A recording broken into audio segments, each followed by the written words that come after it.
22 na si Lola, pero nag-aalaga pa rin ng kanyang espesyal na anak, si Ronalyn, na may autism. Ang ganitong may kondisyon ang siya ring advokasya ng bagong Miss Universe Philippines, Michelle B.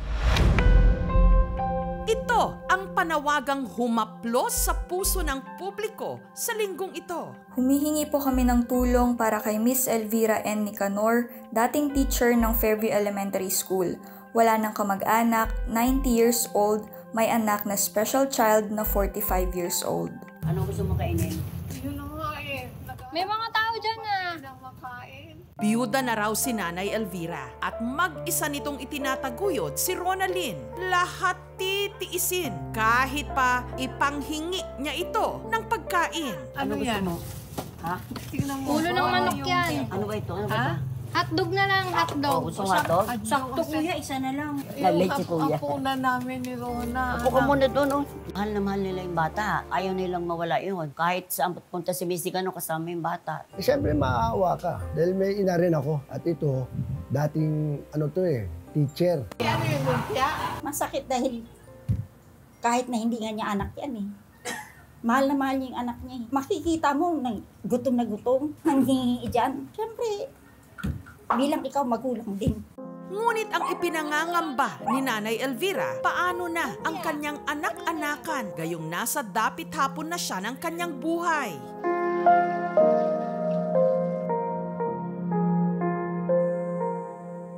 Sina Nanay Elvira at Ronalyn sa bahay na ito sa Fairview sa Quezon City nakatira. Ang madalas nilang agahan, kape.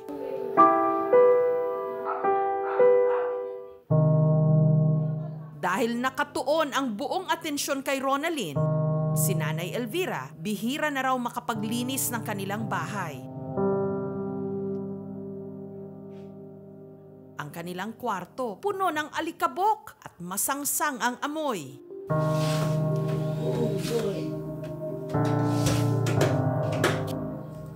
Jesus,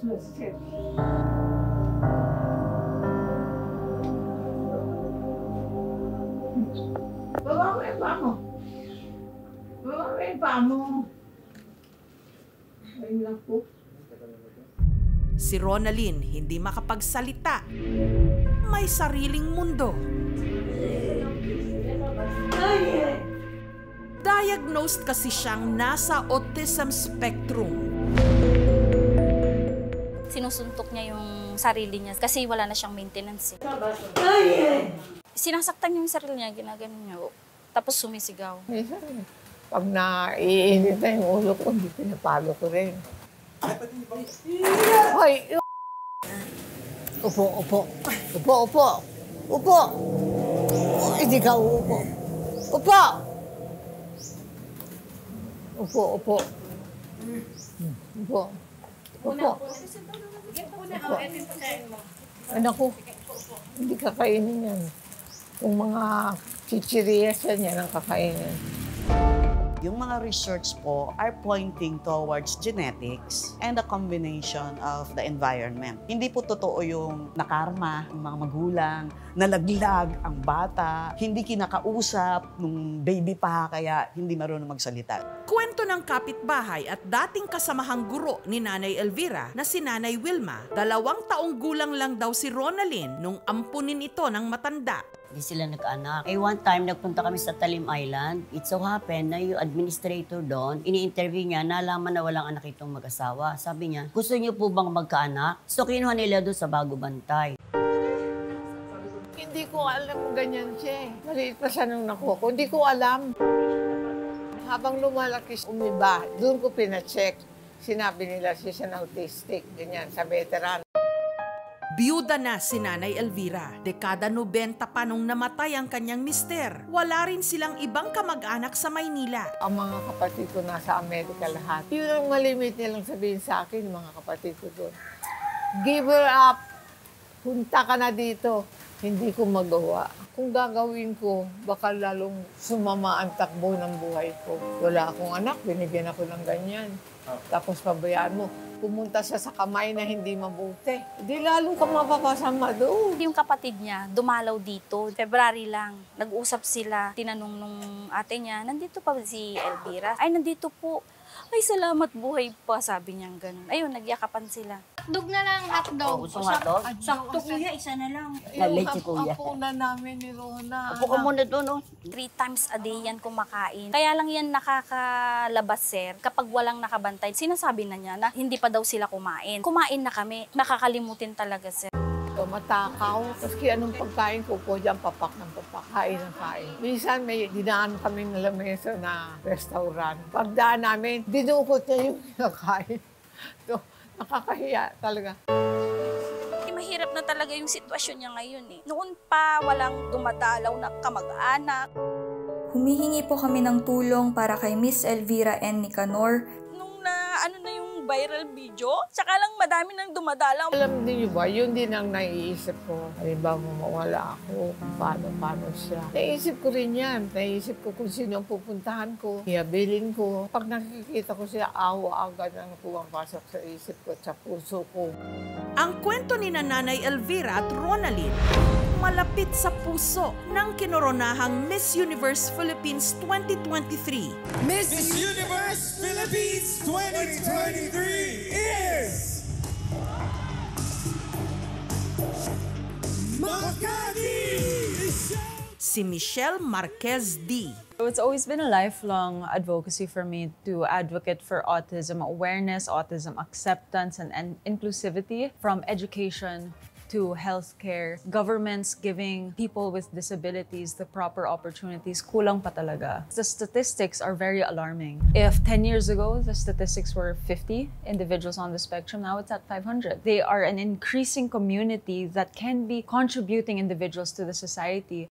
Ang half-brothers kasi ni Michelle sa ina niyang si 1979 Miss International Melanie Marquez na sina Adam at Mazen.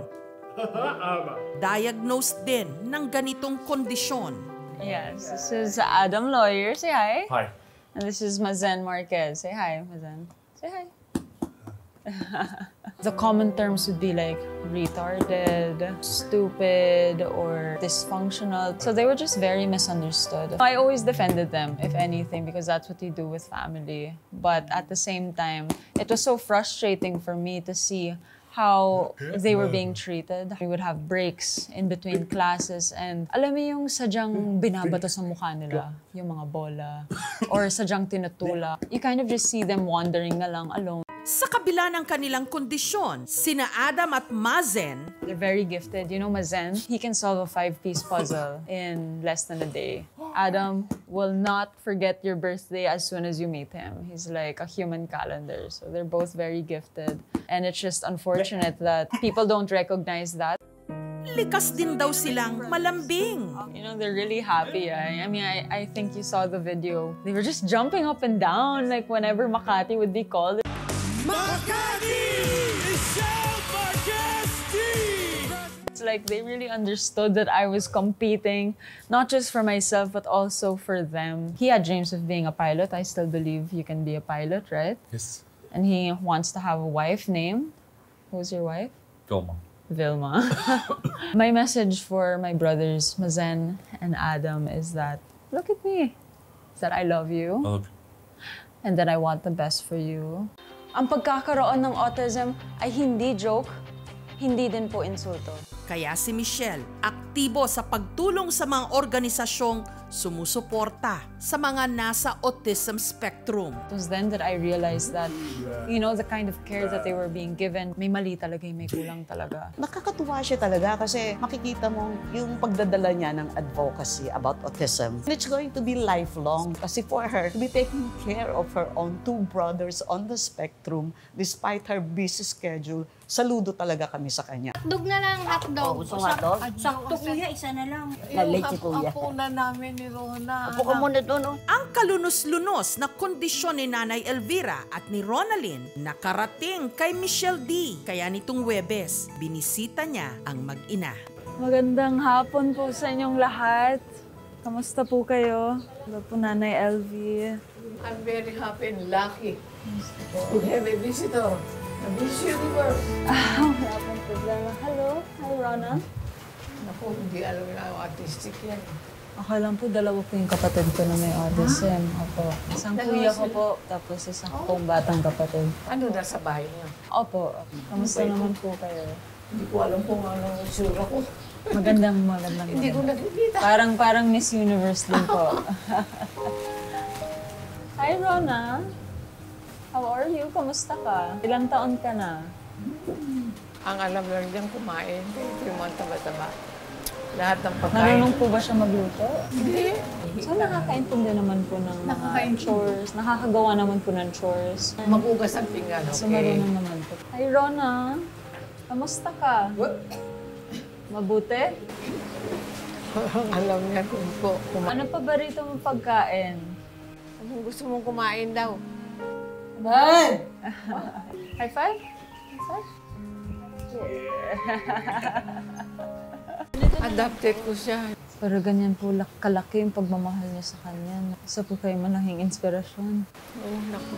Para makatulong kina Nanay Elvira, si Michelle at ang aming programa nagpaabot ng bagong mga gamit sa bahay at toiletries para sa kanila. Ito po, konting tulong po, pansamantala. Tapos, may dadating din po na tulong galing sa Autism Society Philippines. Ilalatag po namin lahat ng pwedeng gawin ni Rona para mas malibang po siya at mas mabubuhay ng masaya. Minabuti na rin ng aming team na palinisan ang kanilang kwarto.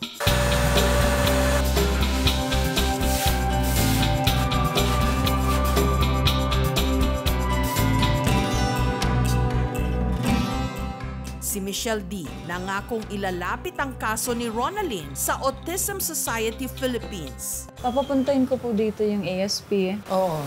para ma-assess din po siya. It's very good. Mabigyan din po kayo ng mga program and calendar of I'm activities. thankful, very thankful for that. Ang talagang nagmamanage ng mga magulang ang pamilya. In that case, medyo may edad na po si Lola, di ba? At mukhang wala yatang ibang pwedeng mag-handle. So it is one of our dreams, Autism Society Philippines, na magkaroon ng tinatawag na mga adult home.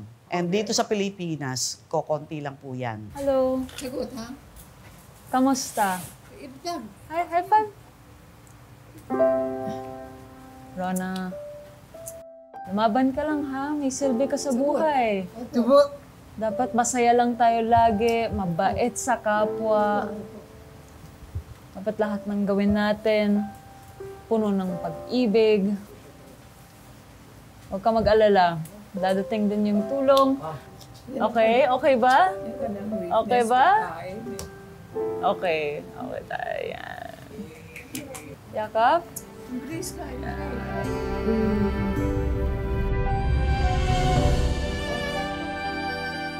Ang mga katulad nila, bagamat ipinanganak na kakaiba, tunay ngang espesyal. Yakap?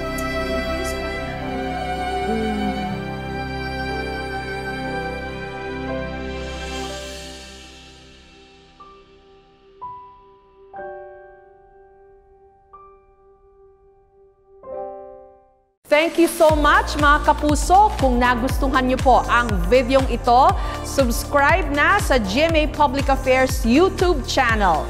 Don't forget to hit the bell button for our latest updates.